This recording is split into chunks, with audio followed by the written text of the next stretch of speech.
Hai, saya Deo Rizario, pengajar di program studi Ilmu Komunikasi Universitas Kristen Indonesia. Hari ini saya ingin berbagi tentang kajian media digital. Istilah media digital itu sudah sering kita didengar dalam kehidupan kita sehari-hari. Tetapi mungkin banyak dari kita yang masih belum memahami apa itu media digital dan kenapa media digital itu penting. Saya akan mulai dengan pembedaan secara teknologis. Apa itu media digital bisa dibandingkan dengan media yang disebut analog. Perbedaannya adalah media analog adalah media yang mencari, menyimpan, dan mengirimkan informasi dalam bentuk aslinya. Kita ambil contoh, fotografi yang analog. Fotografi analog itu menyimpan gambar yang dibuat melalui reaksi kimia ketika cahaya terpapar ke pita seluloid. Nah, berbeda dengan media digital. Media digital adalah media yang menyimpan informasi dalam bentuk data. Maka semuanya dikonversi dalam bentuk data. Istilah yang kita dengar dalam kehidupan sehari-hari adalah bit, ya, atau data biner yang terdiri dari angka 1 dan 0. Maka di dalam fotografi digital tidak lagi digunakan pita seluloid, tetapi yang digunakan adalah memory card untuk menyimpan data. Inilah perbedaan antara media digital dan media analog. Tapi kenapa ini semua penting? Pertama, kita harus lihat implikasi dari perbedaan teknologi itu. Ketika kita bicara analog, maka kita bicara satu perangkat untuk satu keperluan. Surat kabar, perangkat analog yang menggunakan kertas dan tinta, lalu kemudian buku, media analog yang mempergunakan kertas dan tinta. Kalau kita mau, kita tambahkan lagi telepon. Kalau kita mau, kita tambahkan lagi kamera analog. Semua media hanya punya satu tujuan. Tapi ketika kita bicara media digital, satu perangkat bisa untuk melakukan semua yang dilakukan oleh media analog yang tadi. Sebagai contoh, di dalam telepon genggam kita, di dalam telepon pintar kita itu, kita bisa membaca buku elektronik dalam format PDF. Kita bisa mengambil gambar, ya, kita bisa mengambil video, kita bisa merekam suara.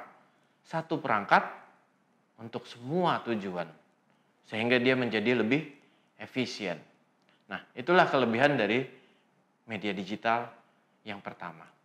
Kelebihan yang kedua adalah media digital karena formatnya yang menyimpan informasi dalam bentuk data biner, maka bisa mengirimkan, menerima, mencari informasi dalam waktu yang sangat cepat dan sangat luas.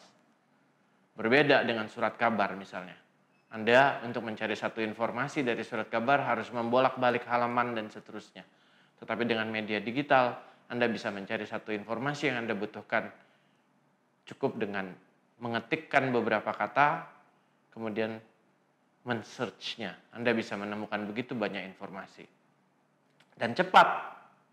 Itu semua berlangsung dalam hitungan detik, bahkan lebih cepat daripada detik. Selain itu, media digital berjaringan. Maka informasi yang Anda terima akan masuk dari banyak saluran, dan Anda sendiri bisa mempergunakan banyak saluran untuk menyebarkan informasi yang Anda ingin sebarkan. Kelebihan yang lain dari media digital adalah media digital memungkinkan kreativitas yang jauh lebih tinggi untuk produksi konten. Sebagai contoh, katakanlah teknologi CGI. Dengan teknologi CGI kita bisa merekayasa begitu banyak imagery. Ya, ini bisa sangat berharga untuk konten, baik dari sisi estetika maupun dari sisi yang lain. Oke, sampai di sini kita bicara tentang perbedaan media digital dan media analog dari sisi teknologis. Lalu apa implikasi lainnya yang non-teknologis? Oke. Berbagai macam kelebihan media digital yang tadi saya sebutkan membuat media digital banyak dipergunakan di masyarakat.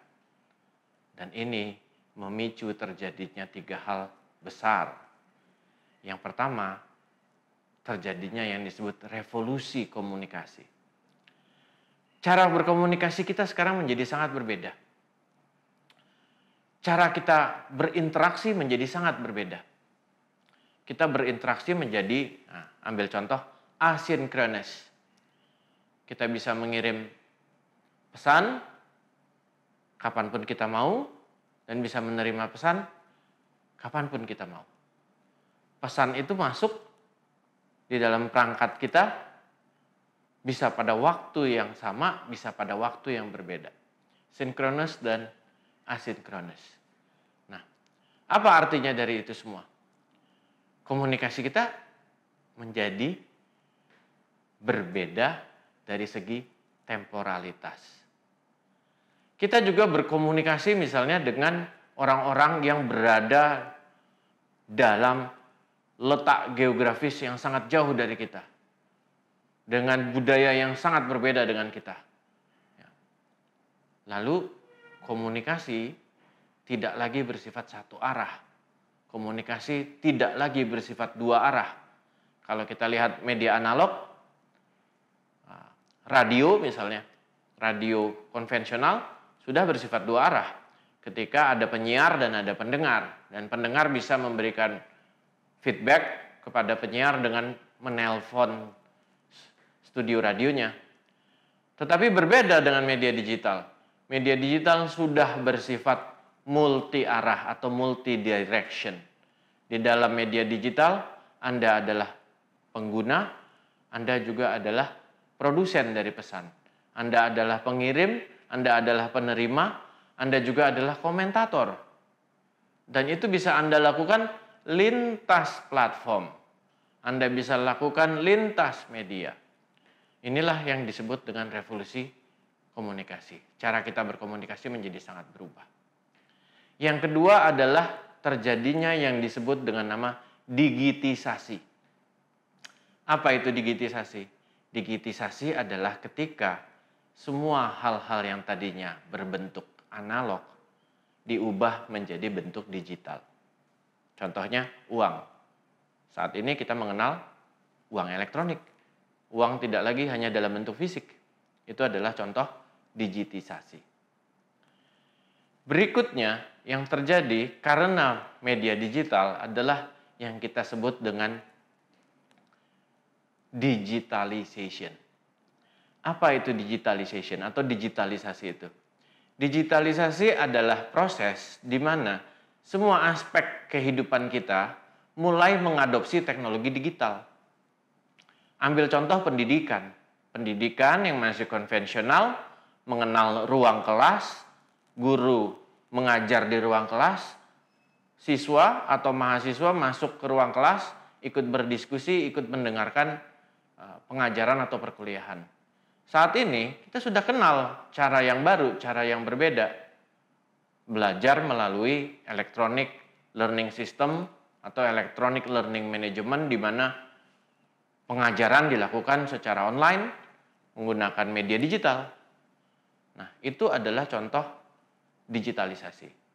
Juga dalam perbankan, kita tidak lagi harus datang ke kantor bank untuk melakukan aktivitas-aktivitas perbankan kita.